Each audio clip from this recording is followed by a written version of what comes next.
Hello everyone, তো আজ তোমাদের দেখাবো ঘরোয়া পদ্ধতিতে চিকেন বিরিয়ানি আর চিকেন কষার রেসিপি। প্রথমে বিরিয়ানির চালটা আধ ঘন্টা মতো ভিজিয়ে রাখতে হবে। তারপর একটা হাঁড়ির মধ্যে একটু সাদা তেল, পরিমাণ মতো নুন আর গোটা গরম মশলা সব কিছু দিয়ে ভালো করে সেটা গরম করে নিতে হবে। তো যতক্ষণ না জলটা ফুটছে ততক্ষণ এখানে বেরেস্তাটা তৈরি করে নিচ্ছি। বেরেস্তা তৈরি করার জন্য প্রথমে এখানে তেল গরম করে তার মধ্যে পেঁয়াজটা ভালো করে লাল করে ভেজে নিলেই বেরেস্তা তৈরি হয়ে যায়। তো এখানে তারপর জলটা ফুটে গেছে, জলটা ফুটে যাওয়ার পর তার মধ্যে এবার চালটা দিয়ে দিতে হবে। তারপর এখানে চিকেন কষার জন্য প্রথমে মাংসটাকে ম্যারিনেট করে নিচ্ছি। বেশ কিছুটা নুন, হলুদ গুঁড়ো, লঙ্কা গুঁড়ো আর তেল দিয়ে তো বেশ কিছুক্ষণ ভালো করে মাখিয়ে ম্যারিনেট করে রেখে দিতে হবে। এটার মধ্যে বিরিয়ানির মাংসটাও দিয়ে দিয়েছিলাম। বিরিয়ানির মাংসটা খুব একটা বড় রাখা হয়নি, বিরিয়ানির মাংসটা ছোটো করে রেখেছিলাম। তারপর এখানে আলু ভেজে নিচ্ছি। আলুটা অনেকটা পরিমাণে দিয়েছি। আলুটা বিরিয়ানির আলু এবং মাংসের আলু দুটো একসাথে ভেজে নিচ্ছিলাম। এরপর কড়াইয়ের মধ্যে একটু তেল গরম করে তার মধ্যে গোটা গরম মশলা, তেজপাতা আর পেঁয়াজ দিয়ে বেশ কিছুক্ষণ ভালো করে ভেজে নিতে হবে। তারপর তার মধ্যে কাঁচা লঙ্কা, টমেটো, তারপর একটু আদা রসুনের পেস্ট দিয়ে সেটা ভালো করে অনেকক্ষণ কষাতে হবে।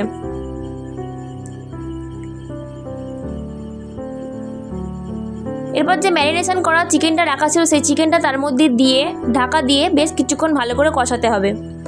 এরপর যে ভেজে রাখা আলুগুলো ছিল সেই ভেজে রাখা আলুগুলো তার মধ্যে সবটা দিয়ে দিতে হবে যাতে ভালো করে সেটা সিদ্ধ হয়ে যায়।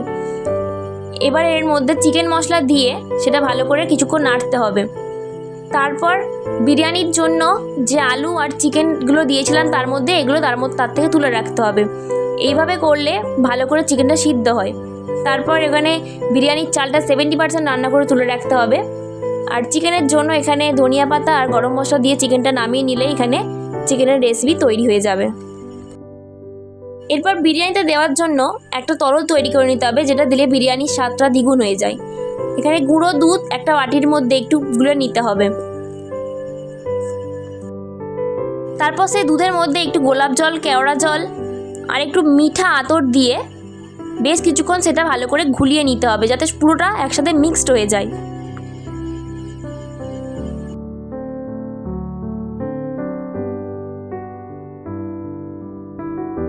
তারপর একটা হাঁড়ির মধ্যে বেশ কিছুটা ঘি মাখিয়ে নিতে হবে। তারপর ফার্স্ট লেয়ারে ভাত দিয়ে তার উপর থেকে যে চিকেনটা আলুটা তুলে রেখেছিলাম সেটা দিয়ে দিতে হবে। এরপর যে তরলটা তৈরি করেছিলাম সেই তরলটা তার মধ্যে দিয়ে দিতে হবে, দিয়ে এর উপর থেকে একটু বিরিয়ানি মশলা ছড়িয়ে দিতে হবে। তো এর উপরেই একটু বেরেস্তা দিয়ে দিলে ভালো হতো, কিন্তু আমি বেরেস্তাটা দিতে ভুলে গেছিলাম। আমি বেরেস্তাটা একদম শেষে দিয়ে দিয়েছিলাম। তারপর এর উপর থেকে আবার ভাত দিয়ে দিলাম। তারপর তার উপর থেকে আবার চিকেনটা আলুটা দিয়ে দিয়েছিলাম। প্রত্যেকটা একবারেই অনেকটা করে দিলে চলবে না, প্রত্যেকটা লেয়ারে অল্প অল্প করে সবটা দিতে হবে। তো এইভাবে আমি প্রত্যেকটা লেয়ার, আমার মোট 3টে লেয়ার হয়েছিল, 3টে লেয়ার তৈরি করে নেওয়ার পর তার উপর থেকে আমি বেরেস্তাটা ছড়িয়ে দিয়েছিলাম।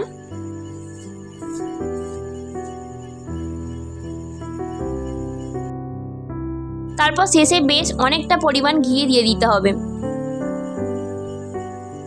এই পুরো প্রসেসটা শেষ হয়ে যাওয়ার পরে একটু ময়দা মাখা বা আটা মাখা সরা চারিদিকে দিয়ে দিলেও চলবে, বা কোনো ভারী জিনিস চাপিয়ে রাখলেও চলবে। এখানে আমি নোড়া চাপা দিয়েছিলাম। তারপর গ্যাসের ফ্লেমটা 5 মিনিট লো ফ্লেমে আর 15 মিনিট হাই ফ্লেমে রেখে দিলেই তৈরি হয়ে যায় খুবই টেস্টি চিকেন বিরিয়ানি আর চিকেন কষার রেসিপি। তো তোমরা বাড়িতে এটা অবশ্যই ট্রাই করো আর আমাকে কমেন্ট করে জানিও কেমন হলো। আর আমার চ্যানেলটা প্লিজ লাইক আর সাবস্ক্রাইব করে দিও। টাটা।